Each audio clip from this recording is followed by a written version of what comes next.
Item ಯಾವುದೇ ಇರಲಿ try ಮಾಡಿ ಆಚಿ ಚಿಕನ್ ಮಸಾಲಾ.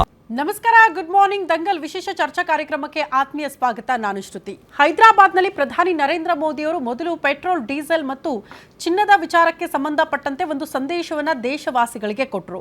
ಅದಾದ ಬಳಿಕ ಅದನ್ನ ಇಂಪ್ಲಿಮೆಂಟ್ ಮಾಡ್ತಿದ್ದಾರ ದೇಶವಾಸಿಗಳು ಅವರ ಸಂದೇಶವನ್ನ ಅಂತ ಅಂದ್ರೆ ಇಲ್ಲ ಅನ್ನುವಂತಹ ಪರಿಸ್ಥಿತಿಯಲ್ಲೇ ಪ್ರಧಾನಿ ನರೇಂದ್ರ ಮೋದಿ ಅವರು ಮತ್ತೊಂದು ಸಂದೇಶ ಕೊಡ್ತಾರೆ. ಎಚ್ಚರದಿಂದ ಇರಿ, ಬಡತನ ಎದುರಾಗುತ್ತೆ ಮುಂದೊಂದು ದಿನ ದೇಶಕ್ಕೆ ಅಂತ, ಅದನ್ನ ಫೇಸ್ ಮಾಡೋದಕ್ಕೆ ಸಿದ್ಧರಾಗಿ ಅಂತ.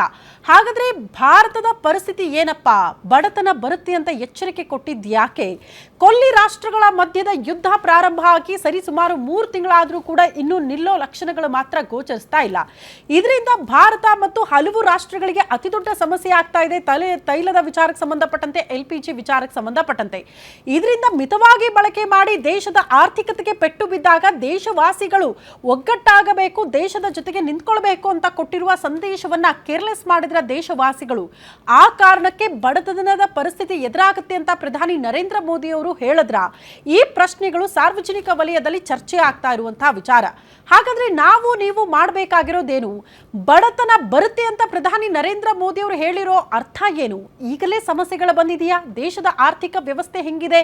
ಆ ಕುರಿತು ಇದು ಸುದೀರ್ಘವಾಗಿ ಚರ್ಚೆ ಮಾಡೋಣ. ಇದೆ ಈ ಹೊತ್ತಿನ ವಿಶೇಷ ಬಡತನ ಸುನಾಮಿ. ಪ್ರಧಾನಿ ನರೇಂದ್ರ ಮೋದಿ ಅವರ ಬಿಗ್ ವಾರ್ನಿಂಗ್.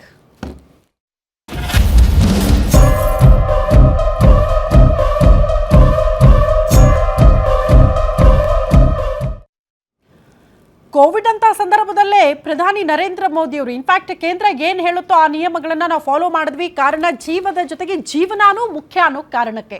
ಈಗ ಕೊಲ್ಲಿ ರಾಷ್ಟ್ರಗಳ ಮಧ್ಯೆ ಯುದ್ಧ ಪ್ರಾರಂಭ ಆದಾಗ ದೇಶದ ಆರ್ಥಿಕತೆಗೆ ಪೆಟ್ಟು ಬಿದ್ದಿದೆ ಅಂತ ಅಂದಾಗ ನೀವು ಒಗ್ಗಟ್ಟಾಗಿ ನಿಲ್ಲೇಬೇಕಲ್ವಾ? ಈಗ ನಾವೇನ್ ಡಿಸೈಡ್ ಮಾಡಬೇಕು? ದೇಶ ಇದ್ರೇನೆ ನಾವು ಅಂತ. ದೇಶ ಸಂಕಷ್ಟದ ಪರಿಸ್ಥಿತಿಯಲ್ಲಿದ್ದಾಗ ನಾವು ಜೊತೆ ಆಗ್ಲೇಬೇಕು. ಈ ನೆಲದಲ್ಲಿ ವಾಸ ಮಾಡ್ತಾ ಇರುವ ಪ್ರತಿಯೊಬ್ಬರ ಜವಾಬ್ದಾರಿ. ಜನಸಂಖ್ಯೆ ಹೆಚ್ಚಾಗಿರುವ ರಾಷ್ಟ್ರಗಳಲ್ಲಿ ಸಮಸ್ಯೆನ, ಬಡತನದ ಕುರಿತು ಪ್ರಧಾನಿ ನರೇಂದ್ರ ಮೋದಿ ಅವರು ಮಾತನಾಡಿದ್ ಯಾಕೆ? ಇದು ಮಹಾ ವಿಪತ್ತುಗಳ ದಶಕ ಅಂದಿದ್ ಯಾಕೆ ಪ್ರಧಾನಿ ನರೇಂದ್ರ ಮೋದಿ ಅವರು? ಪರಿಸ್ಥಿತಿ ಕೈ ಮೀರಿದ್ರೆ ದಶಕಗಳ ಯತ್ನ ವ್ಯರ್ಥ ಆಗಿ ಹೋಗುತ್ತಾ? ಮುಂದುವರೆದ ರಾಷ್ಟ್ರ ಅಂತ ಭಾರತ ಅಂತ ಹೇಳ್ತಾ ಇದ್ದೀವಿ, ಆದ್ರೆ ಈಗ ಪರಿಸ್ಥಿತಿ ಬದಲಾವಣೆ ಆಗ್ತಾ ಇದೆಯಾ? ಪರಿಸ್ಥಿತಿ ಬದಲಾಯಿಸಿ, ಜೊತೆಯಾಗಿ, ಇಲ್ಲದಿದ್ರೆ ಪರಿಸ್ಥಿತಿನ ಫೇಸ್ ಮಾಡೋದಕ್ಕೆ ನೀವು ಸಿದ್ಧರಾಗಿ ಅನ್ನುವಂತಹ ಸಂದೇಶ ಪ್ರಧಾನಿ ನರೇಂದ್ರ ಮೋದಿ ಅವರಿಂದ. ಜಗತ್ತಿನ ಈ ಆರ್ಥಿಕ ದುಸ್ಥಿತಿಗೆ ನಿಜವಾದ ಕಾರಣ ಏನು? ಮಿತಯವೇ ಈ ಎಲ್ಲದಕ್ಕೂ ಪರಿಹಾರನ. ಮಿತವಾಗಿ ಬಳಕೆ ಮಾಡಿದ್ರೆ ಪರಿಸ್ಥಿತಿಗೆ ಒಂದು ಪರಿಹಾರ ಸಿಗಬಹುದಾ ಅಂತ ನೀವು ಪ್ರಶ್ನೆ ಮಾಡಿದ್ರೆ ಹೌದು ಅಂತಿದ್ದಾರೆ ಪ್ರಧಾನಿ ನರೇಂದ್ರ ಮೋದಿ ಅವರು. ಜನಸಂಖ್ಯೆ ಹೆಚ್ಚಾಗಿರುವ ರಾಷ್ಟ್ರಗಳಲ್ಲಿ ಬಡತನ ಹೆಚ್ಚಾಗ್ತಾ ಇದೆ. ನಾವು ಕೊಟ್ಟಿರುವ ಸಂದೇಶ ಫಾಲೋ ಮಾಡದೆ ಹೋದ್ರೆ ಬಡತನ ಫೇಸ್ ಮಾಡೋದಕ್ಕೂ ನೀವು ಸಿದ್ಧರಾಗಬೇಕು ಅನ್ನುವಂತಹ ಸಂದೇಶವನ್ನ ಪ್ರಧಾನಿ ನರೇಂದ್ರ ಮೋದಿ ಅವರು ಹೇಳ್ತಿದ್ದಾರೆ.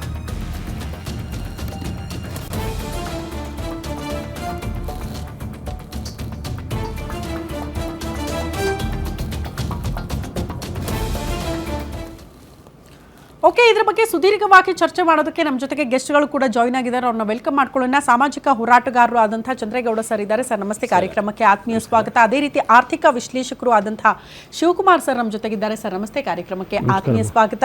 ಇನ್ನು ಝೂಮ್ ಲೈವ್ ಅಲ್ಲಿ ಬಿಜೆಪಿ ವಕ್ತಾರರು ಆದಂತಹ ಗೋವಿಂದ ರಾಜು ಅವರು ಕೂಡ ನೇರ ಸಂಪರ್ಕದಲ್ಲಿ ಜಾಯ್ನ್ ಆಗಿದ್ದಾರೆ. ಗೋವಿಂದ ರಾಜು ಸರ್ ನಮಸ್ತೆ, ಕಾರ್ಯಕ್ರಮಕ್ಕೆ ಆತ್ಮೀಯ ಸ್ವಾಗತ. ಈ ಡಿಬೇಟ್ ಅನ್ನ ಮೊದಲು ತಮ್ಮ ರಿಯಾಕ್ಷನ್ ಇಂದ ಪ್ರಾರಂಭ ಮಾಡ್ಬಿಡ್ತೀನಿ. ಕಾರಣ ತಮ್ಮದೇ ಪಕ್ಷದ ಒಬ್ಬ ನಾಯಕ, ಅದು ಕೂಡ ದೇಶದ ಪ್ರಧಾನಿ ನರೇಂದ್ರ ಮೋದಿ ಅವರು ಹೇಳ್ತಿದ್ದಾರೆ, ಪೆಟ್ರೋಲ್ ಡೀಸೆಲ್ ಮಿತವಾಗಿ ಬಳಕೆ ಮಾಡಿ, ಚಿನ್ನವನ್ನ ಸದ್ಯಕ್ಕೆ ಕೊಳ್ಳಕ್ ಹೋಗಬೇಡಿ, ವಿದೇಶ ಪ್ರವಾಸ ಕ್ಯಾನ್ಸಲ್ ಮಾಡಿ ಅಂತ. ಬಟ್ ಮುಂದುವರೆದು ಈಗ ಬಡತನ ಎದುರಾಗುತ್ತೆ, ಹುಷಾರಾಗಿರಿ ಅನ್ನುವಂತ ಸಂದೇಶ ಯಾಕೆ ಏನಾಗ್ತಾ ಇದೆ ದೇಶದಲ್ಲಿ ಅಂತ ತೋರಿಸಿ ಗೋವಿಂದರಾಜು ಸರ್ ನಮಗೆ ಸ್ಕ್ರೀನ್ ಅಲ್ಲಿ. ಗೋವಿಂದರಾಜು ಸರ್ ಮಾತಾಡಿ, ಫಸ್ಟ್ ರಿಯಾಕ್ಷನ್ ಕೊಡಿ ಸರ್. ಮೇಡಮ್ ನಮಸ್ತೆ. ಮೇಡಮ್, ಈಗ ದೇಶದಲ್ಲಿ ಸಮಸ್ಯೆ ಯಾವ ರೀತಿಯಾಗಿ ಎದುರಾಗಿದೆ ಅನ್ನೋದು ನಿಮಗೆ ಗೊತ್ತಿದೆ.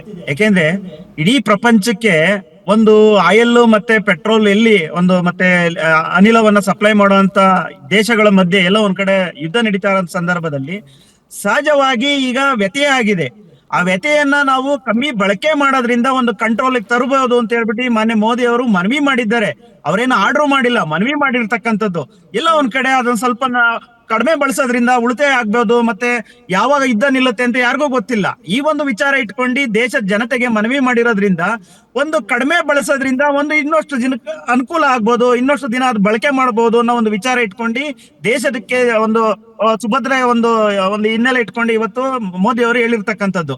ಆದ್ರೆ ಇವತ್ತು ವಿರೋಧ ಪಕ್ಷ ಗೋವಿಂದರಾಜು ಸರ್, ನೀವು ಹೇಳ್ತಾ ಇರೋದು ಕರೆಕ್ಟು. ಕೊಲ್ಲಿ ರಾಷ್ಟ್ರಗಳ ಮಧ್ಯೆ ಯುದ್ಧ ಪರಿಸ್ಥಿತಿ ಹಿಂಗಿರುವಾಗ ಜೊತೆಯಾಗಬೇಕು ಅಂತ. ಆದ್ರೆ ಇದ್ದಕ್ಕಿದ್ದಂತೆ ಇಂತಹ ಸಂದೇಶಗಳು ಬ್ಯಾಕ್ ಟು ಬ್ಯಾಕ್ ಬರ್ತಾ ಇರೋದಕ್ಕೆ ಅಟ್ಲೀಸ್ಟ್ ಮೊದಲೇ ಹೇಳಿ ಪ್ರಿಪೇರ್ ಮಾಡಬಹುದಾಗಿತ್ತು. ನೀವೇ ಹೇಳ್ದಂಗೆ 3 ತಿಂಗಳಾಯ್ತಪ್ಪ.